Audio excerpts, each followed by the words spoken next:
ఉమ్మడి యూనివర్సిటీ మంచి భవిష్యత్తు కోసం తెలుగు విద్యార్థులు ఇష్టపడే యూనివర్సిటీ. కాల్ 9059052378 9059052379.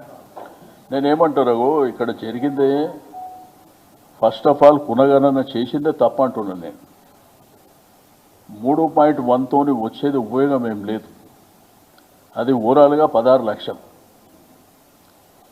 ఆ 16 లక్షల వలన వచ్చిందేం లేదు. టోటల్గా 60 లక్షల మంది సంఖ్యనే తగ్గిందనేది మా డిమాండ్. నేను ముఖ్యమంత్రి గారికి ప్రభుత్వానికి భేషజాలకు పోకుండా ఈ 3.1 అనేది పక్కన పెట్టి మీరు ఫ్రెష్గా మొత్తం చేయండి. మీకు నిజంగా మీ బీసీల పట్ల చిత్తశుద్ధి ఉంటే, వాళ్ళకి న్యాయం చేయాలనేటువంటి సంకల్పం ఉంటే మొత్తం చేయమంటారు. ఎందుకంటే అనేకమైనటువంటి అనుమానాలు దాంట్లో ఉన్నాయి. మాకే కాదు, బీసీ సంఘాలకు కూడా ఉన్నాయి. మీకు డీటెయిల్గా కూడా చెప్పినాయి.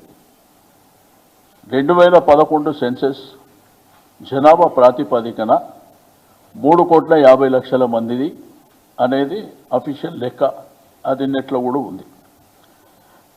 2014లో ఆ సంఖ్య 3,68,00,000కు పోయింది. అంటే 18 లక్షల మంది 11కు 14కు మధ్యన పెరిగినటువంటి వారి సంఖ్య.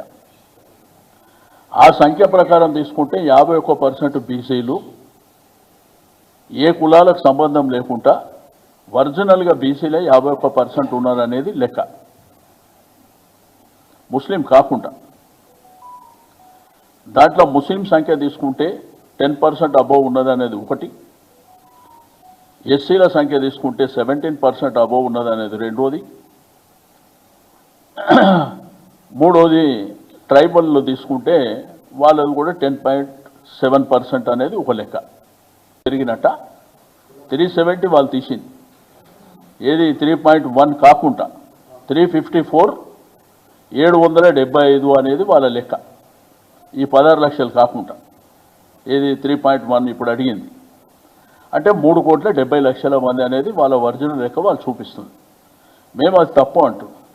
1931 తెల్ల దొరలు పాలించినప్పుడు కులగణన జరిగింది. దాదాపుగా 95 ఏళ్ల నుంచి స్వతంత్రం వచ్చినాక నరేంద్ర మోడీ 3 సార్లు ప్రధానమంత్రి అయినా బీసీ కులగణన జరగలేదు. ఇవాళ నా రాష్ట్రం తెలంగాణ రాష్ట్రం కాంగ్రెస్ పార్టీ రాహుల్ గాంధీ నేతృత్వంలో ఈరోజు తెలంగాణ రాష్ట్రంలో కులగణన చేసిన ప్రభుత్వం ఈ దేశంలోని ఏకైక ప్రభుత్వం. లెక్కలు తేల్చిన ప్రభుత్వం కాంగ్రెస్ ప్రభుత్వం. మాదిగా ఉపకులాల వర్గీకరణ 35 ఏళ్ల నుంచి కొట్లాడినరు. చాలా మంది పిల్లలు చచ్చిపోయినరు. సుప్రీంకోర్టు వరకు పోయింది, పార్లమెంట్ వరకు పోయింది. మోడీ గారు కృష్ణా మాదిగను 4 సార్లు కౌగిలించుకున్నాడు. కానీ అది ధృతరాష్ట్ర కౌగిలిగానే మిగిలింది తప్ప మాదిగ ఉపకులాల వర్గీకరణ చేయలే. కానీ మీ ప్రభుత్వం ప్రజాపాలనలో మాదిగ ఉపకులాల వర్గీకరణ అమలు చేసి దేశంలోనే మొదటి రాష్ట్రంగా నిలబడి దేశంలో దశాబ్దాల కొద్దీ వాయిదా పడుతున్న సమస్యకు పరిష్కారం చూపించిన మొదటి సంవత్సరంలోనే ఇన్ని గొప్ప కార్యక్రమాలు చేసిన ప్రభుత్వం ఈ రాష్ట్రంలోనేగా ఈ రాష్ట్రం దేశంలోనే మొదటి స్థానంలో ఉంది. అందుకే మిత్రులారా, ఎవరు ఎన్ని చెప్పినా వాళ్ళు ఏదో వాట్సాప్ యూనివర్సిటీ మోడీ పెడితే సోషల్ మీడియా యూనివర్సిటీ వీడియో కూడా పెట్టిండి, అక్రమంగా సంపాదించింది, కొల్లగొట్టింది.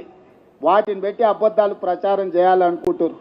ఛానల్స్ ఉన్నప్పుడే మీరు ఏం చేయలేదు. పేపర్లు పెట్టుకున్నారు, టీ న్యూస్ పెట్టుకున్నారు, నమస్తే తెలంగాణను గుమాస్తా తెలంగాణ పెట్టుకున్నారు. ఏమైందా? ఇవాళ సోషల్ మీడియాలో తప్పుడు ప్రచారం చేస్తే ఏమవుతుంది? ఇవాళ మీరు అందరూ అనుకుంటే ఈ ప్రభుత్వం అమలు చేస్తున్న కార్యక్రమాలను పేద ప్రజలకు వివరిస్తే ఒక్కసారి కాదు, మళ్ళొక్కసారి కాదు, 4 సార్లు మన ప్రభుత్వం ఉంటుంది.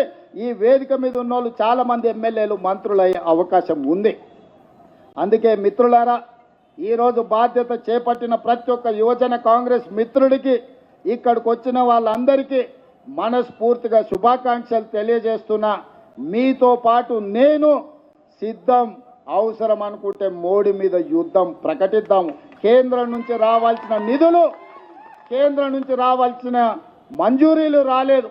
మనం మెట్రో రైలును ఎక్కడ పెట్టిండు, మన రీజనల్ రింగ్ రోడ్డు ఎక్కడ పోయింది? ఇవాళ మూసీ రివర్ అభివృద్ధి కోసం 1 రూపాయి నిధులు ఇస్తలేడు. కిషన్ రెడ్డి గారు, బండి సంజయ్ గారు తెలంగాణ సమాజానికి సమాధానం చెప్పాలి. ఇవాళ మీరు మంత్రులై బుగ్గకారుల తిరుగుడు కాదు, తెలంగాణకి ఏం తెచ్చిండ్రో చెప్పును. కేంద్రం నుంచి ప్రచారం చేయడానికి వస్తారంట, అమ్మో తెలంగాణకి ఏదో ఇచ్చిండ్రని. ఏమి ఇచ్చిండ్రా? బీహార్కి ఇచ్చిండ్రు, గుజరాత్కి ఇచ్చిండ్రు, ఇతర రాష్ట్రాలకు ఇచ్చిండ్రు తప్ప తెలంగాణ పైసకు చిల్లి గవ్వ కూడా ఇవ్వాలి.